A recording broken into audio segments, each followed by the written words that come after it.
If we are getting into our work, our way, and doing things that we like, it's very refreshing. You know, it's what I call a catharsis. Catharsis is a cleansing. Don't go against yourself. Do things that you love to do. And if you do that, it will lead you somewhere. And someone mentioned about the blind swimmers. You know, if you keep on swimming, you know, eventually you're going to hit something. And the thing is, the secret here is don't stop swimming, otherwise you're going to sink. What is reality? Well, it's been said reality is a vastly improved perception. Where does this perception come from? Learning. The thing that I couldn't do at one time, I'm very sensitive about now. And because I was late, maybe I have to catch up all my life. You know, maybe that's my driving inspiration. Maybe that's the thing that motivates me. You know, good comes out of bad. I was slow. Maybe now I'm faster. Just like some people are poor, they want to be rich. I didn't think it was going to happen this way because I feel that I turned out pretty good considering I was a straight F student as I started out. We talked about that, and that I stayed back in the 4th grade 3 times and didn't learn how to read till about 12. That's pretty late.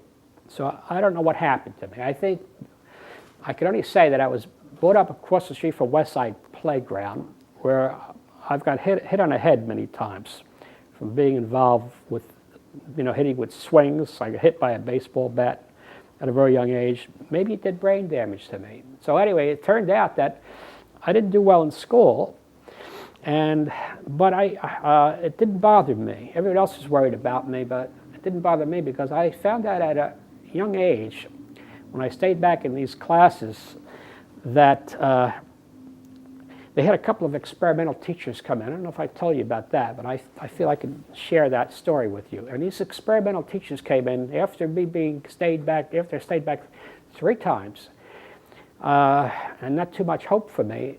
These teachers came in with scientific demonstrations and art demonstrations, which I feel captivated me, and I think what you call an epiphany, where an awakening. All of a sudden, I passed that class because of these teachers showing me hands-on experiments and demonstrations in science and art.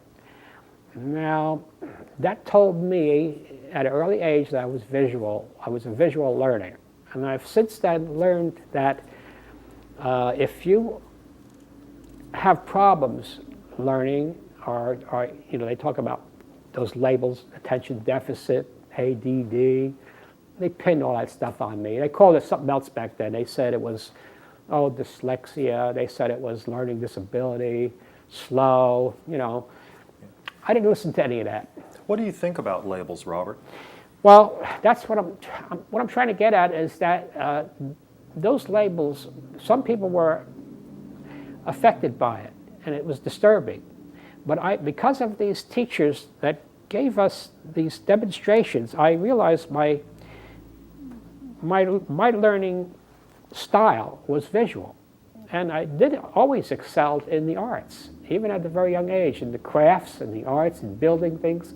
So attention deficit was just the opposite when I was doing something that I liked. Then I had greater concentration, almost hyper focus, to stay with a project hour after hour, day after day, to reach my goals and to accomplish what I did. And that's how these works evolved.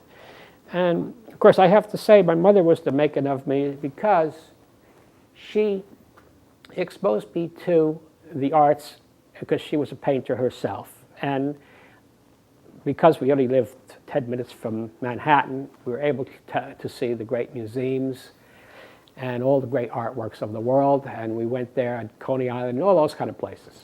Now, you didn't react that way in any other class. It was only until you were exposed to the art that you all of a sudden ballooned or blossomed, rather. Well, it was the visual thing. These little scientific experiments and the drawings, and these teachers were there for, I don't know what reason, but some kind of experimentation, and then they were gone. And it was very sad for me because that was that awakening. That was that awareness that I had that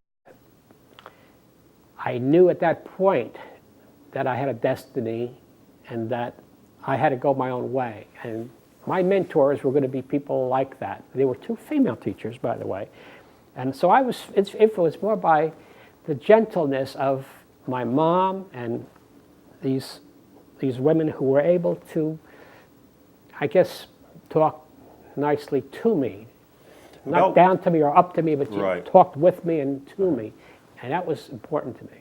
About how old were you? And what year was this? Well, if I stayed back in the 4th grade 3 times, we're talking about age 8 or 9, 10, something like that. Is this the 1940s? It had to be. It had to be somewhere in late 40s, maybe. And this would have been in Newark, New Jersey. Newark, New Jersey. Everyone was worried about me more than I was worried about myself, because I knew that there was some sort of a destiny for me. And when I look back, I realized I went ahead with my strengths. I knew that I had to go ahead and follow my intuition, my natural inclination, and that's what I did. Can you tell me a little bit about your family? How was your relation to your mother, and what was the importance of what she did for you? Well, I guess I could say that luckily I think she had kind of a Montessori kind of a mentality. She must have read books about it, and she knew that learning through play was important, because I wasn't learning in the school system because for some reason it didn't appeal to me. They didn't captivate my imagination, so therefore I just lost interest and never really kind of paid attention. So that's why I say, I guess, these attention deficit labels. And I talk about, I've been interviewed by Schwab Learning in California, McGraw-Hill, about these things, and I keep on telling, I turned it around. I said I had no attention deficit when I was doing something I liked. Why all the things were going on in school that were wrong, at home, my mom was able to provide me with things that were good for me. So therefore, I guess I became somewhat of a self-taught. Now, the interesting thing about all that early exposure is that when I finally got to art school, from going from a straight F student, I went to a straight A student. I guess it was a Reader's Digest or something, yeah, and it was an article by E. Paul Torrance, professor from the University of Georgia, and the article was called "Your Child May Be More Gifted Than You Think." Well, I was just starting art school then. I was about 21. The Newark School of Fine Industrial Arts, and when I read the article, a great pressure was lifted off of me because of this man's insight. He was called Creativity Man, E. Paul Torrance. I corresponded with him over a period of maybe 20 years. He sent me his books, he sent me his posters, and I just think he was a great man. I finally got to speak with him on the phone before he passed away, and I just thanked him for his insight into creative people and the problems that we had, that we were so misunderstood, and that there is hope, and people like E. Paul Torrance gave us that hope. To this day, I have these articles, I share them with teachers, I talk about it. Another person who's done a lot in the field is Howard Gardner, professor at Harvard, called Project Zero. He's been looking at people in a whole new way. Amazing. His books are about multiple intelligence. And I know Paul Torrance and many others detested the IQ test because it measured logic and mathematics, verbal, linguistic, and not the creative mind. And it's been said that 70% of our young people who are creative in music and other things are missed because of the IQ test. It doesn't measure all of the other intelligences, which are, according to Howard Gardner, there's a spatial, mechanical, art, which is me. Then there's musical, there's scientific, there's even sports. There are people who can jump higher than people. I have to tell you a little bit about my connections with Gene Landrum. Now, Gene Landrum, we've shared links on the web. He's a writer. He wrote, I think, 14 books on achievers and success and men of genius. And he's just, and I came across his books 13 years ago, and I read them, and I corresponded with him. Got to speak with him once on the phone. He lives in Florida, and you may have heard of the restaurant Chuck E. Cheese, family restaurants. Well, he's the founder of Chuck E. Cheese, but he writes about the creative process. And our connection is that he writes about the people I sculpt. And that's our connection, that we've been corresponding back and forth off and on for 12, 15 years or more. And he wants to visit me, and I want to visit him, and he writes about me. And in fact, I showed you the book where he wrote that nice thing in his book called The Innovative Mind. And he kind of felt I was the epitome of the innovative mind. I felt good all that day when I read that, when I got that book. And he signed it Gene Landrum. I was very happy about that. So, what was he saying about you in that book? What was the point? He even had a test in that book that I came out like 100 in it. It was a test where you couldn't cheat, I don't think, and I answered all the questions, I guess, the right way. And I think since then he was really kind of appreciated me. So the test determined how inventive you were? Well, it tests your creative ability and divergent thinking. I wouldn't test good in the logical thing, like an IQ test, but I did test very high in the creative. Now, let me tell you one thing about this divergent thinking, and I think this is something I got to tell you, and I think it's important because in these interviews and anything I do with you, Joe, with JG Media and all I love all this stuff. And if Da Vinci was alive today, he'd have cameras all over him, and he'd have the video just like you, and taking advantage of all these things. But one thing I think is very important, I came across an article in a book about Project Head Start, and they tested 1,700 children, ages 4 to 6, I think. It turned out, amazingly, that 98% of these children passed the test at genius ratings. Genius rating in divergent thinking. Now, I read on, and I found out they tested these children 5 years later, and the test came out where only 35% passed with a genius rating. Now they're 10 years old, let's say. All right, another 5 years goes by, same test again. 10% only passed at genius rating. Okay, years are going by. They test one more time at adult level, 20 years old. 2% passed that test. What is that telling you? Where did the minds go? The school system didn't cultivate these people. We all start off with a genius ability as children. We have divergent thinking, we have flexibility, we have fluency, we are creative, we have questions, we're curious, we love novelty. Now, it's a very simple analogy that I've come up with, and I think that people like E. Paul Torrance, Howard Gardner, and Gene Landrum would agree that when we return to that child, they say the child within, we go back to that creativity. And that's what my instructions are all about. It's about art and creativity.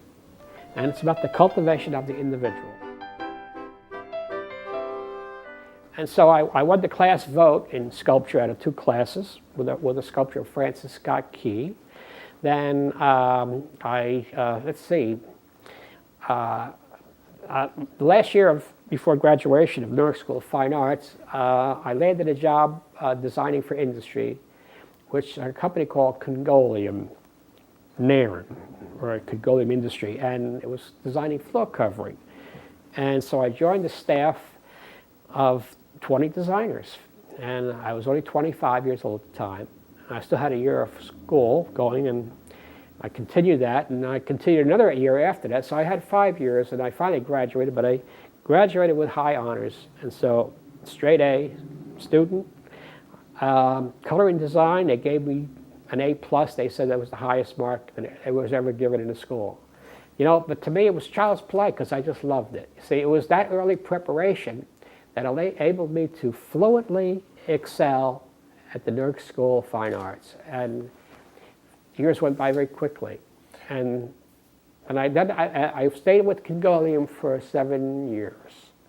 My postgraduate work was Art Student League in New York City, which was something like the New York School, and all professional artists. And then I went to the Cape School of Art in Provincetown and studied with a great master painter named Henry Henchy, an impressionist. It was beautiful color. My old boss came to visit me. I'm still in touch with him. He hired me when I was 25 years old. We're still in touch after all these years. He's retired in Florida.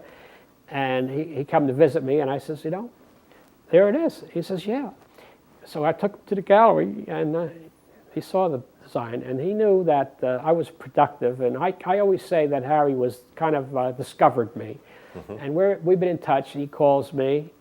He's in his 80s now, and he's just a great guy. And I always tell him, I says, you know, you're my favorite boss because you spoiled me for all time. So after working for Congolium, I could never work for anyone else. Oh my gosh. So I started my own company, RT Designs USA, back in I think it was '72. So it's been I've been in business for myself, and I have to say, because of being in a kind of a mailer business through the web, I could have moved anywhere. And I traveled around with my work to shows, Jacob Javits, Atlantic City Convention Centers around the country, and did that for many years. And I came to a show here at the Charlotte Speedway at the time, and I had sold my house, and I sold a lot of property I had, and I came to Salisbury, and I realized that I had a kind of a deja vu kind of experience, because it reminded me of old Newark, which was storefronts and factories and monuments, and of course Newark's a big city, and but I thought Salisbury was I felt very comfortable here, and so I called up a realtor, and I says, I'm ready to buy. I had sold a house, and I did very well in real estate. I should mention, I think I can attribute it to my early experience with the Monopoly game. Some of the peak moments were very good, and these works that you see in back of me, the Beethoven was done for Lincoln Center. It was sold to a writer named Anne Rice, who paid a lot of money for a bronze. The Edison, I met Theodore Edison. I did talk with him about the portrait of his father, and that was a peak moment. I was only in my 30s, and we became friends, and we corresponded.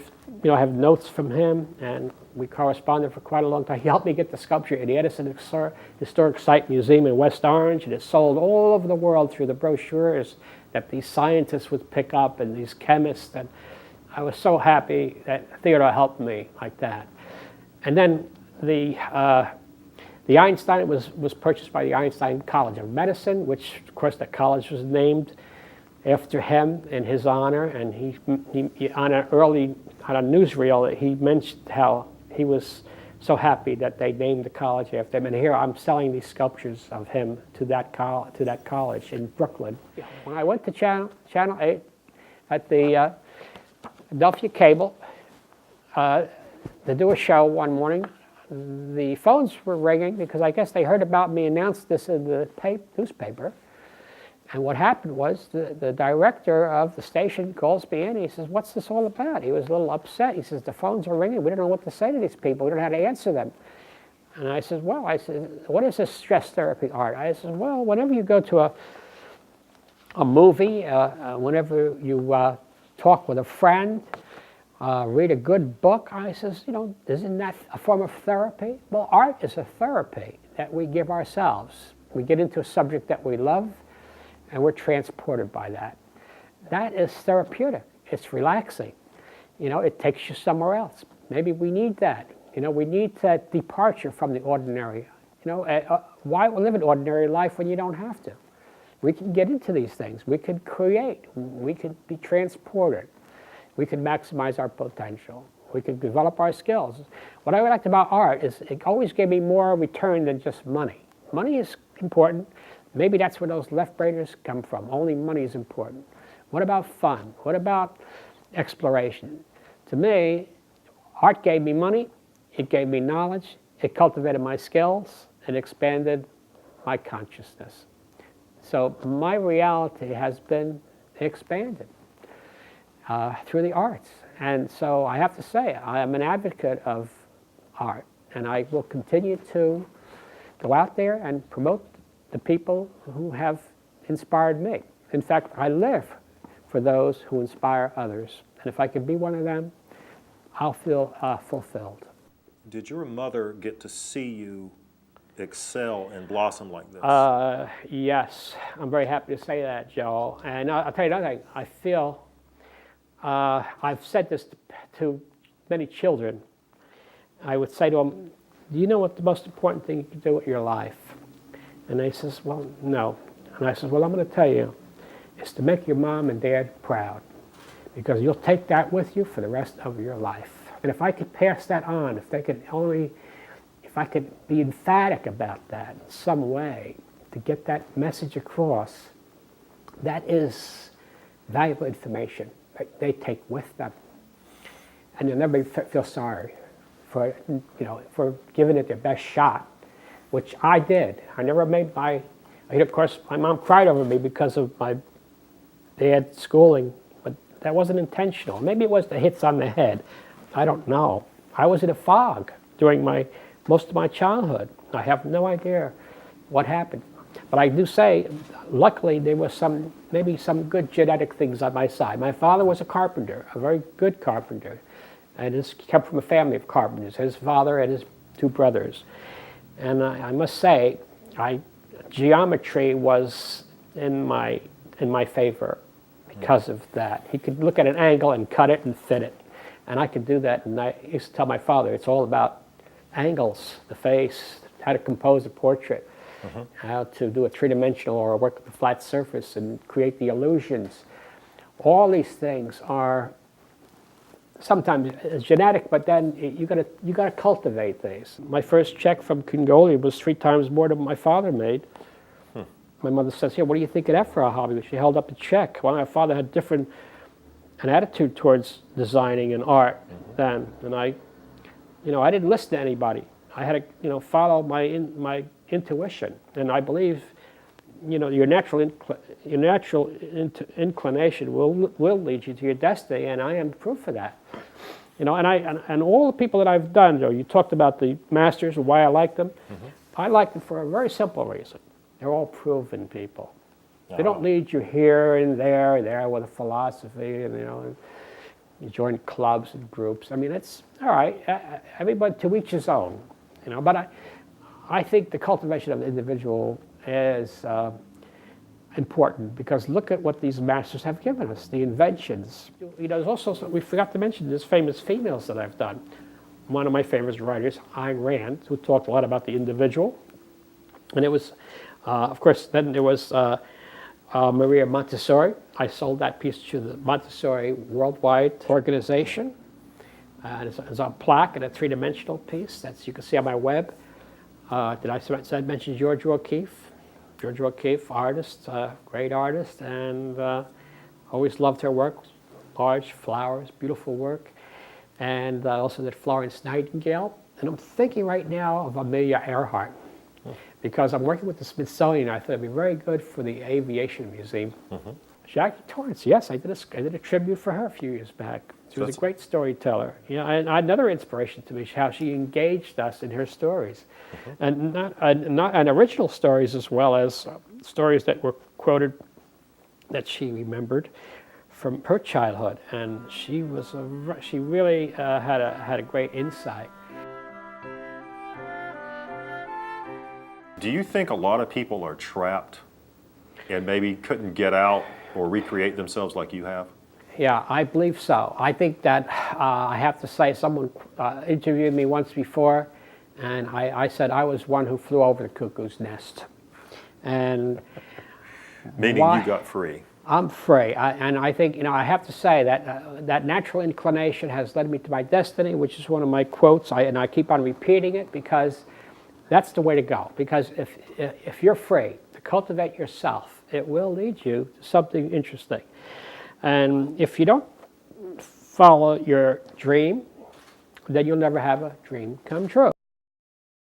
But what message do you have for people that can help them be free? I feel like an advocate in a sense that I have some insight, like I'm, report from the field, which is me. I'm out here. I've struggled with these things, and so I've come to a realization. And an interesting thing, people don't know what's real sometimes, what's right for them. They have a mindset that they're locked in. That is the trap, the mindset. But I can tell you that when you are free to explore, you make discoveries. And you've heard this thing about what's the most important thing you could do with your life. Well, I've read somewhere that the most important thing you could do for the meaning of your life is to learn the facts about yourself. To thine own self be true. Mm-hmm. The truth shall set you free. The quotes go on and on. An unexamined life is not worth living. I think that was Socrates. These to me those are valuable things to me that I share, and I put these quotes in my website with all the sculptures. We have to believe in these quotes and tell yourself that I'm getting better every day, every new experience, even if whether sometimes we make money at it, sometimes we don't make money at it. It's not about money all the time.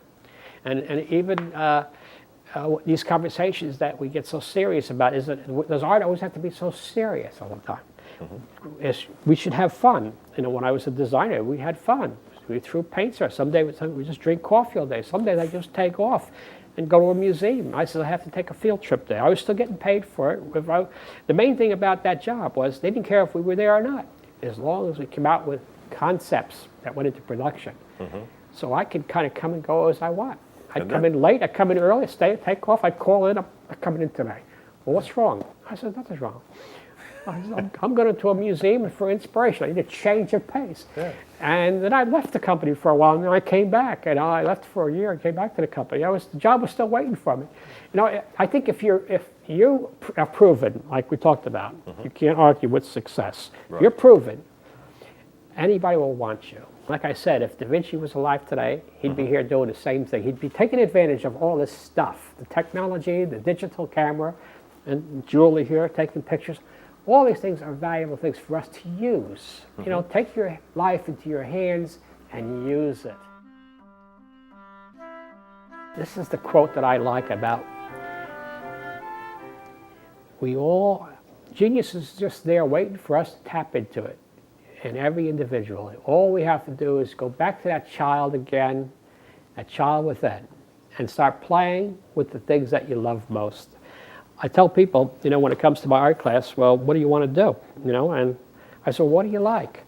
And I simply say to them, I says, pick out a subject that will hold your interest, something that you enjoy. In other words, I even taught children for a while, a few years back, and then I mostly adults from Ocean County College and places like that. And I'm still teaching at the Waterworks, and I tell people that you'll do your best work at what you like most. And so I never issue a project. I don't. In other words, I'm a teacher who says, I'm not going to tell you what to do. I want you to tell me what you want me to do for you. Maybe because of my let's say my downside we talked about. Maybe that's why I have a lot of energy stored up.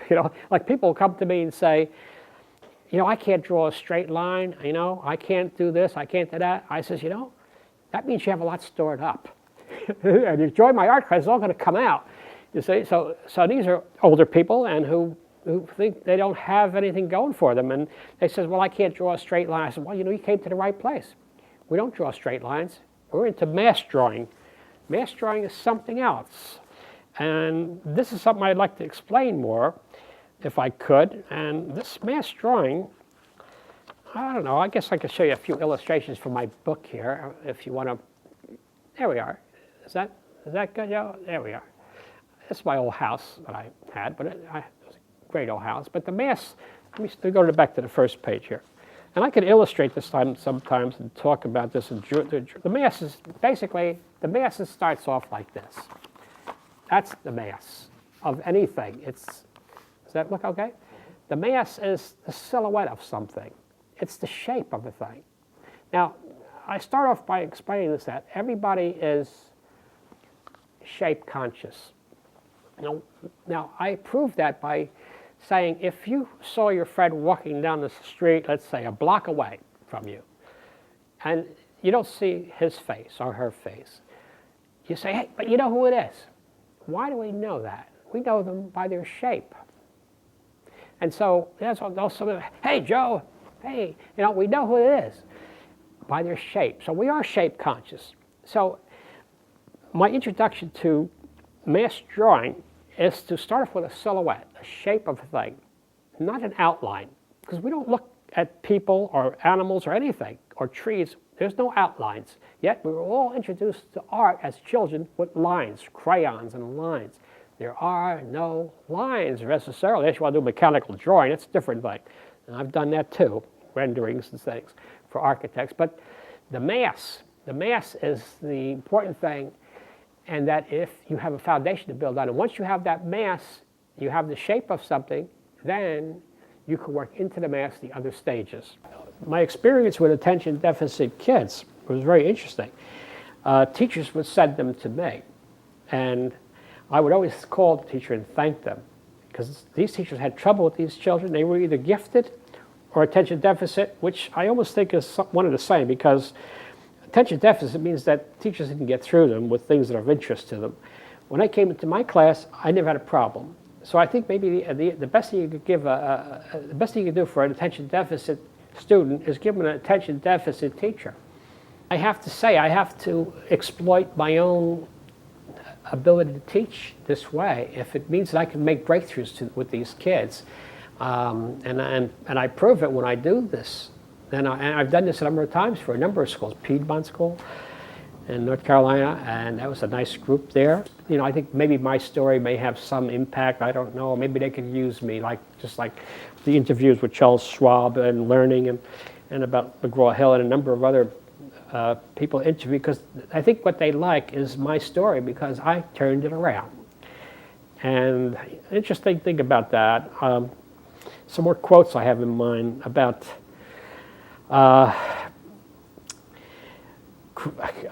only a visionary is a true realist. I have to say that. I attribute that to, that was Fellini who said that. Oh. Great filmmaker. Oh, yeah. And what does that mean? Well, things like that are interesting. A visionary is a true realist. I guess in my case, I relate to it. I think it was my vision that got me through. My real estate, I bought the right buildings at the right time, sold at the right time. And how did I know that? Creativity and intuition are tied in somehow. And I have to say, intuition has been my greatest asset. Everyone should have their own ism. That's what cultivation of the individual means. Okay. Everyone should cultivate themselves and learn the facts about themselves as the most important meaning in life, is my opinion. Sounds kind of Zen, but that's good. That's good philosophy. And I have to go with that. I have to say that all these things, ADD, ADHD, hyper, well, I had all of that. Hyper only means this as an energy, and it's detrimental if it's not directed. Well, what you see back of me are some of my works. If you go to my website, you may see thousands of things, which is the result of that energy. So you can call it ADHD. I don't care what they want to call it, what kind of label they want to give it. Just a lot of people just don't always like authority. I think they like to see an adult who plays, just like I saw Edison playing when I was a kid. I said, that's the kind of people I like. That's the kind of people I want to be around. what is humans about? Isn't it about this greater reality through knowledge? To be all you can be. To open up your perception, to be able to spot opportunity when it comes by, when it crosses your path. That's what makes us so special. I mean, there's a lot of talk about intelligence, and I think the best intelligence is that you cultivate your individuality, because when we really think about intelligence, we really don't know very much. How did this all happen? How did this all get here? How did the universe, where did it come from? How was it formed? I mean, these are questions that have plagued scientists and philosophers for centuries. Does time really pass or just curve around us? Does everything only die, or is it transformed into something else? Does it become something else? Well, these are great questions that I ponder, and my brother called me the ponderer, by the way. Let me quote myself from my own book here. I haven't read this for a while, and I just opened up to this page, an introduction, and it says, spellbinding and mesmerizing is the magnetic attraction in the beauty and mystery of art that hold your interest when watching an artist at work. The importance of art is therapy for all who live life in the fast lane. The artist gets more perception per mile because of learning to look into things rather than just look at them. So it's like taking a mini vacation in your mind. For a fragment of time, we are transported to a quiet place in nature or a special moment, once fleeting and now captured by the artists who share those images with others who appreciate. And that the success of our work is that it communicates in a way that relaxes or excites the viewer. What this all means is that the secret of success is don't be dull. Go and create something interesting and exciting. Diversify and learn the secret of your gifts and talents hidden with every individual by introducing mass drawing and painting and sculpture as a concentration needed for all fine art understanding. Explore the adventure and discovery of your special talents through the realm of art. Thank How's you. that? I think that's great. Thank you, Robert. Thank you, Joe. With imagination, you can become more intelligent. You see? Intelligent is kind of a left brainer in a way. If you study the books, you'll learn that, follow that, whatever it is. But with imagination, it is a passport to anywhere in the world. And imagination has no end. Logic does have an end. It's 2 and 2 make 4. End of story.